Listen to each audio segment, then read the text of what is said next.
大家好，我係張瑩瑩，係澳門理工大學嘅4年，係一場由紮實課程引領嘅蛻變之旅。仲記得開學嘅第一堂，老師就會問我哋乜嘢係設計，同學們都會嘗試由唔同嘅角度去解讀、分享同埋討論，亦都令我對設計有全新嘅認識。原來設計係可以表達自己，都可以解決社會嘅問題。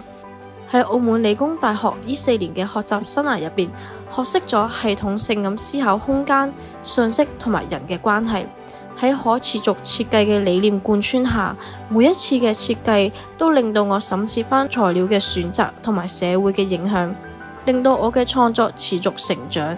除此之外，澳門理工大學課程都鼓勵學生多參與實習工作，並提供咗唔同嘅實習機會，令到我哋喺實務中提升自我，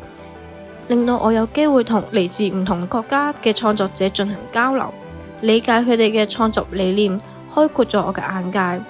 未來我計劃喺設計同埋教育雙領域發展，繼續傳遞澳門理工大學宣揚嘅人民關懷以及可持續發展嘅理念。喺 AI 嘅時代，利用新技術創作出有溫度同埋關懷嘅設計作品。